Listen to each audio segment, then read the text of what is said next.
Welcome, folks. Another episode 5. Today, we have a special guest. He is a lifelong learner, a college success advisor at College Vision.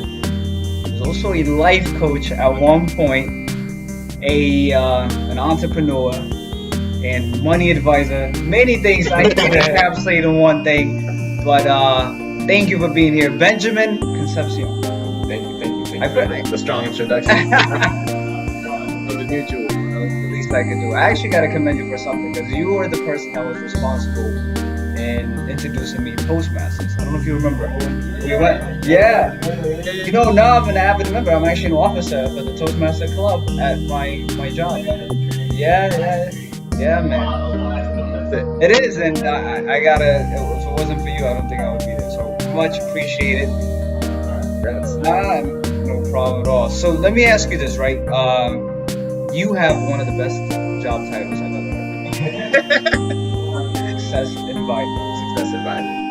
advisor. So just tell me how do you define success in your own personal life? Success really is whatever is after that goal that you plan on achieving. That's what I believe is success. Whether that goal be I just want to go run a mile today. That's success once you get to that mile. You know, I just want to have $20 in my bank account by the end of the week instead of going negative. That's successful. You know what I mean? Because I think the term success is kind of seen as like the CEO of a company and he's the top making $1 million. And if you're not there, you're not successful. Right. I think that's a lie. You know, like we are people of color. Right now, you own a home. A black man owning a home in America. That's success. Like, you know what I mean? Like that's strong, right? And like that's stuff that some people couldn't even think of achieving. And like. Before I go super deep, right? Unless if you want me to go super deep. Go ahead. Edit whatever you need to edit, man, because I'm gonna chop it up. Okay. Yeah, there was this. You know me, I love reading. And this is this book called The Dream Manager, and in the Dream Manager book, they mentioned how like dreams have evolutions, right? Like your dream when you were 5. Maybe you achieved it by the time you were 6 or 7, but then after that, now your dream is bigger than that. Your goal is bigger than that, and it's constantly evolving, right? Like this is your first house, right? Or is it? Yeah. This is your first house, right? Okay. Well, now I want to own more real estate. Now it's not. Now the first goal was like, yo, I waited this long to get this first home. Now it's done. What's next? Boom, the evolution, right? Now you got a 2-family. Okay, let me get a 3. Let me get a duplex. Let me get a complex. And it constantly evolves, right? But all those small goals, right? All those things that maybe look small to others is really successful to you. You know, having your first son, that's successful to some people, right? It's really how you see it. So whenever you achieve whatever goal it is, whether it's waking up at 6 a.m., things like that, right? That's all successful. That's all success, in my view. So when I'm a success advisor, right? Like I coach my students, I talk to them, I advise them in a way that really we find what you want. You know, maybe A's aren't the thing that you want. That's what everybody wants. But maybe what you want is just B's and graduate, you know what I mean? And really play the game and do this stuff, right? Like, let's make that happen, however you want to do it. Okay. So that's my definition of success, I guess. Okay. So then what's this you have for people that have, that struggle with being successful or in helping them be successful? What advice do you give or where do you tell them to start? Yeah, so now lately I've been on a strong Nipsey Hussle vibe. Oh yeah? Yeah, it's victory lap, man. Your boy drops gems and gems and gems. And I think one of the biggest things that I've learned from this is like the strength that comes from being yourself and like knowing who you are and bringing that authenticity to the game of wherever you step. Okay. Whether that be in the street, whether that be in the classroom, whether that be at work, whatever, being yourself constantly. And I think that's my navigation or my way of finding success in people or trying to help them, guide them in the process. Really like, yo, what's at your core? You know what I mean? Like, yeah, you're telling me you want to build your credit because that's what everybody's telling you that you need to be doing. But really, what is your heart telling you? You know what I mean? What is that core? What's that inner self telling you for real? You know, like when you learn how to listen to that and how to work with that, like life should be, at least for me, when I started going into that aspect of really being who I wanted to be, and understanding that I don't have to doubt myself when I feel like I need to make a decision, you know, because maybe I'll make a mistake, but it's all good. That's my mistake. You know what I mean? I learned from that and I needed that probably to get to where I need to be next, you know what I mean? So, yeah, just finding for advice to other people about finding success is really stay true to yourself. Because, you know, like, oh, this is like, for example, right? Like I've always looked up to you, right? You have a son, right? You have a home, right? This is beautiful, right? You have a nice job, right? Like you do all these things.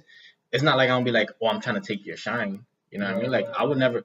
I don't want a house like this, right? This is your crib, Right. right? But then when you have these people, right? It's the killer of Nipsey, right? Like who is in the same neighborhood, who still grew up in the same way, adores him, right? But in a way, envy, hate, all these things start growing out of not really tapping into who you are. You know what I mean? To really what's good for you. Because maybe your favorite color is red, but my favorite color is yellow. You know what I mean? And why not build off that way instead of trying to stay like, nah, I need to have red. I need to have this house. I need, and constantly feeling that sense of anxiety and urgency of taking what other people's success is, right? So, um, going back, I studied. I told you I studied abroad in Bhutan, and in there I got to learn. There was a class called the sociology of development. And I appreciate the professor now. I did not appreciate her while I was there, which is crazy. It wasn't clicking, Right. But then when I came back to America, I'm like, wow, I appreciate that class to the fullest. So in that class, we were kind of looking at development, and What kind of development? so for example, what modern looks like. So we have first world countries and third world countries, right? Who decides that scale? Who? America, right? And like European countries, right? The modern countries, the one with the big bucks, right? They decide if you're first class or third class, right? Or first world, third world. And all the third world countries, just like when we hear the term of competing with the Jonases, right? Like you need to have the nice car like everybody else. You got to get this lease so you can meet the neighborhood standards, right? You don't want to look like you're broke, right? All these capitalistic ideologies, right? Ideologies is also across the world. And so that's why I appreciate going to Bhutan so much, because they have their own form of modernity, right? Of what makes it modern. Yeah. So that's the new word, right? So that's their own authentic way of growing, right? Is focusing more on the culture and the traditions of the people instead of having to have the biggest building in the world. Instead of having to have the most income producing companies in the world. You know what I mean? It's more of like, yo, our way of growing in Bhutan is through the environment, through culture, right? Through happiness, like all these different things that across the world, just like, what the? And I can promise you that Bhutan is one of the places that I've been to in the world that it's different, man. It's different. Like it's literally like a whole other world. Like, Just give a little insight to our viewers. If I'm not mistaken, Bhutan was considered one of the happiest places in the world, right? Yeah, so there is some merit to what they're saying. Yeah, of course. And if you see, I believe, was he the prime minister of the country? He has a TED talk. I forgot his name, but basically, their whole country is CO2 negative. Right? Like while every other China and India, which are in between, which are sandwich Bhutan, are one of the biggest CO2 emitters in the world, right? One of the top. And Bhutan, with all the I'm getting stuck. With all the conservation that they have and the forests that they take care of and all these things, they actually don't emit CO2. Because all the trees and all the natural resources they have, don't let that go off into the world, which is pretty amazing. And once again, right, like I remember when I got there, you don't see like giant buildings, you don't see like crazy advanced cars. Like it's a really simple, peaceful lifestyle. But and then in America, it's like you gotta have the biggest car, the loudest car, you gotta have the biggest home, all these things. It's like your life is a lot simpler than that, And yeah. So environment matters. So then take us back to when you were in college, and obviously this is one of the programs that you did as a student, and you did a college study abroad program. But when you were in college, how important is it that the people that you surround yourself with, like, did you hang out with people that were aspiring to better themselves, people that studied? Who did you hang out with? Yeah. So first year Ben was totally different from third year Ben. And you met me in my third year, fourth year. I did. Very enlightened young man, like just a go-getter. Yeah. Very different than who I was, right, my first year. And so my first year, I was deep into the toxic Latino masculinity. So when we talk about those things, right, like we're literally, especially Dominican men, right, I talk about my race, period. We are grown up and we're brought up basically to be womanizers. And if you are not, then you're a loser. And you're or you're homo. Right, and there's a big homophobia in the Dominican culture. Is crazy. Where it's even dangerous. It's nuts. So that's crazy itself. And so I was brought up. I went my first year in college just trying to get as many girls as I could. That was my top priority. Okay. Thankfully I was still doing good in my classes. Yeah. Because I have always been really into my studies. I've always been that kid who's like who can hang out with the cool kids and also do my homework, right? Got you. Or keep my intelligence low key, Okay. and be with my friends, right, who do kind of crazy stuff. So thankfully I still have my grades really well. But I wasn't a healthy person. I wasn't a positive person to be around. I wasn't healthy. Um, and so that first year, most of my friends were also in that same boat, right? Like all about womanizing, and um, I had one clique of friends that were their class were a priority. And then slowly with time, I saw how my friends who were in that toxic mentality, right? They started fading away. They started not doing well. They started getting kicked out of programs. They started dropping out of college. And I was like, I'm not trying to be at that stage, right? I'm not Right. my friends, my parents, right? That thing about like, oh, show me who you hang out with and I know who you are. That's a fact. And when you see your friends going down a certain path, like there's a big likelihood that you will be on that path because it rubs off. You know what I mean? Like little habits that you do always rub off on me. You know what I mean? The more time you spend with certain people, it'll always rub off, right? Whether you like it or not. Um, and so then I was like, I'm not trying to do that. You know, I'm not trying to be at that in that level. Um, and I started hanging out with most of my time I started spending with my friends that were constantly studying that made their college their priority, right? And when I started hanging out with those friends, like studying was a lot easier. I started performing a lot better. I started getting away from those toxic behaviors that I was doing. Like getting lit every weekend and like trying to find a party and be party thirsty and all that stuff, right? Like, and all the crazy stuff that happens in between that, right? But thankfully, with those friends that were really on top of the things, then I was like, okay, well, I'm motivated to do this. I'm not just going here because everybody's telling me to go. Right. Now I'm really finding what I want to do. And then with time, I started tapping into reading and not reading for a classroom, reading for myself, like something I really want just because. And since then, man, I just took off. After that, once I started reading and really diving into learning of what I want, right, tapping into that authentic self, Right. um, then you met me, right? And I was at that stage of just really doing everything that I wanted to do. And then studying abroad was one of those choices. Like Bhutan, who the hell just wakes up and is like, I'm gonna just go to I Bhutan? didn't even hear about Bhutan, so you told me. I was like, what? I've never heard of it. You know what I mean? And so like those experiences, I know are just only Ben's experiences. You know what I mean? My little cousin now that is at URI, and I advocate about, yo, think about studying abroad, and he's like, well, I don't know if it's for me. You know what I mean? That's perfectly fine. You know what I mean? He was flipping sneakers when at my age I wasn't doing that. You know, he was making money, right? Doing that. And I'm like, that's genius. You know what I mean? And that's awesome. And that's what he loves to do, right? He's a sneakerhead. That's what he does. You know what I mean? I like math. You know what I mean? So we vary, but we build our own paths. You know what I mean? If that answers your question, I feel like I deviated. No. That answers my question. And then, and you say you like math. So, what was your study patterns? I know that it differed obviously from freshman, but what were your study? Did you like to study by yourself? Did you study a lot? And did you like to study by yourself? Did you like to study with a group? What was your?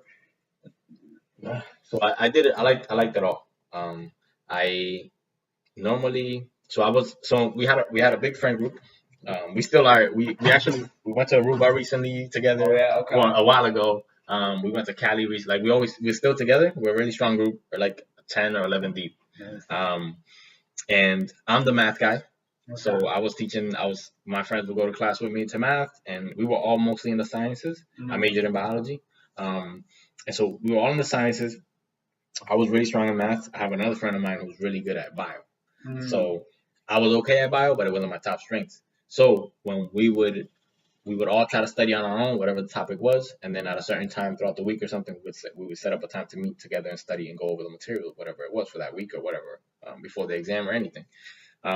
So my friend who was good with the bio, she would go through that process and teach us and mentor us through that whole stage, right? Any questions we had, boom, pop in, all that. And then I was a math guy, so I was the one who would take them. I would also motivate them to go to tutoring because I needed tutoring myself in certain topics.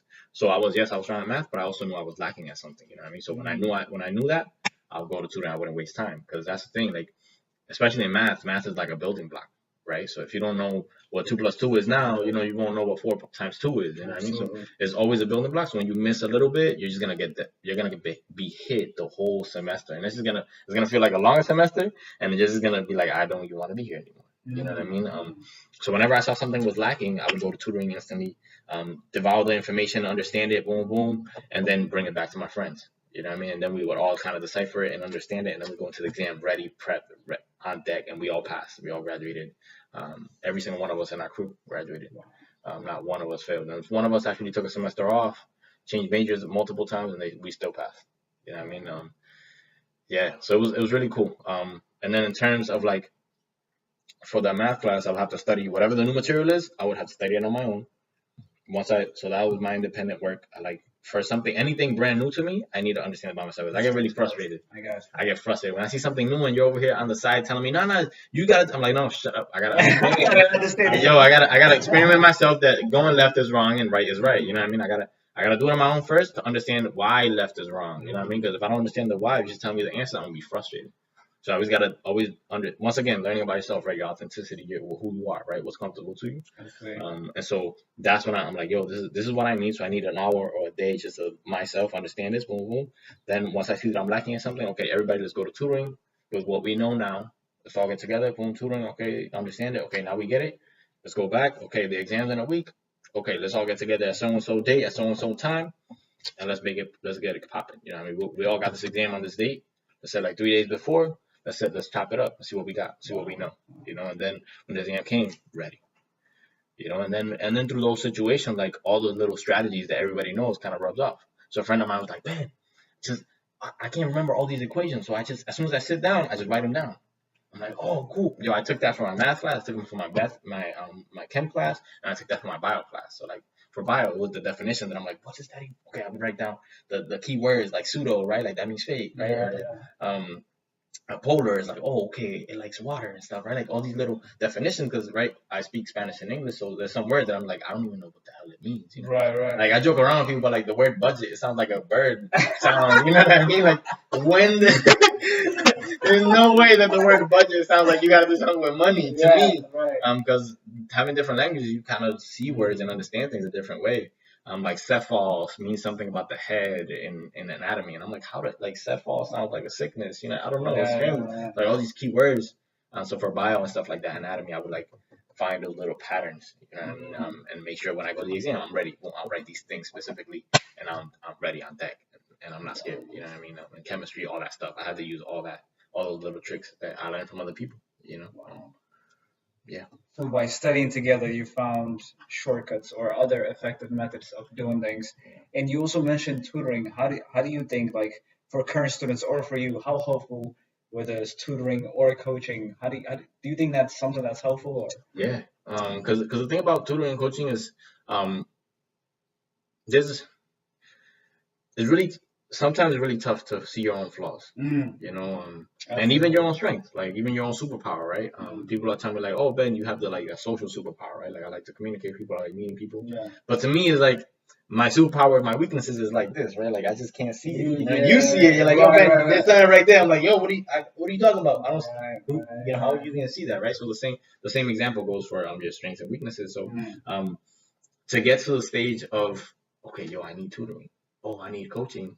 You got to be able to be so self-aware to look at yourself in the mirror and be like, yo, I got this. You know what I mean? Like, this is my weakness. This is something I'm not good at. This is something I'm lacking, right? So, in my math classes, like I said, I like numbers. So, like, when I don't understand something, I'm like, oh, why don't I get it? You know, this is an equation. This makes sense. You know, one way or another, it needs to make sense. So when I found myself not getting it, then I'm like, okay, well, I need tutoring. You know, I need someone who's at this other level. Even now, right? Like we just talked about money a few minutes ago, and you're teaching me things. I'm like, yo, I didn't know that. You know, and that's gold. That's gold. You know, because you learned that from your experience that I never had. You know what I mean? And once again, that makes you your authentic self, right? That makes you have these stories that only you can go through, and now you got, you know what I mean? Like only you can get these things. You know what I mean? And so in that same aspect, right? So that was that made me go to tutoring because I would miss a few things. But then in terms of coaching, just like, yo, if you just want to be better, period, you know what I mean? Why not get coaching? That literally makes no sense to me. You know, why not go and get a service that you know will make you a better person tomorrow? You know what I mean? Through trial and error, through experimenting, right? Through people that give you love and care. You know what I mean? Like why not? Why not strive to be better? And coaching doesn't only need to be like to a formal life coach or a coach person. You know what I mean? It can literally be that friend that you admire and you aspire to be. Sit down with them, have lunch, and buy them coffee, listen to their story, tell them to put you on game. You know what I mean? What inspires you about, yo, I love the discipline that you have. How are you disciplined? Yo, I wake up at this time, I do this, no excuses. Okay, you write in a book, boom, now you go practice it on your own and figure out how they get that mentality, how they get that discipline, and that's coaching. It's really learning at the end of the day. It's not crazy. People wanna have suits and say that they're coaches, but it's not that serious. In our communities, we coach all the time. The young bloods always get coached. You know what I mean? And that's part of it. You know what I mean? Like Nipsey Hussle he's a coach and he was making music. He's an artist, but he's really a teacher. He's an educator. There's so many lessons I took from him, and so many other right now, like Russ, right? Like all these trendsetters of culture, they're really educated. And that's coaching if you really listen to it, if you really practice it, right? So in terms of going to tutoring with my weaknesses, in terms of the coaching, really just trying to be better every single day, and it's to the point where all my friends who are even to this day are really close to me are my coaches because we're and now we're starting to get like a group of guys of color, that like we're just trying to be better every day, and we know that, So let's set up a time once a month. Let's just go get tacos or let's go meet up and just get a beer or whatever. But those conversations, man, are gonna blow up because now you and I were just shooting hoops and you taught me some credit stuff. I'm like, what? And that's coaching, because that made me a better person in that part in that department in my life, right? And like all these different things. And now you're going through fatherhood, right? Like those are things that I'm just gonna be learning if you teach me, right? Like all these things as you learn, you're passing it on, right? When I ask questions and it's just an exchange like that, that's coaching. Now through your lesson, through your failures, right, or through your successes, now I'm gonna learn. And pass that on and keep it going, and get better and better. Like I have my little cousins, I expect them to be 10 times better than me. Yeah. Now they're younger, they saw it. So now I'll put you on game, and everything I teach you, I hope you to use it and make it better. Because now that's your duty. Like right now I'm taking my parents out of debt. We're gonna throw a big ass party, right? We're gonna show everybody. But I'm gonna come, and we're gonna touch to debt. They won't be a slave to the lender, right? Because they already learned. They're like, oh, that's nah. Ben struggle for this. And now I'm gonna avoid that. I don't need that lease. I don't need that extra couch to compete with the Jonases, right? Like all these lessons, and that's coaching.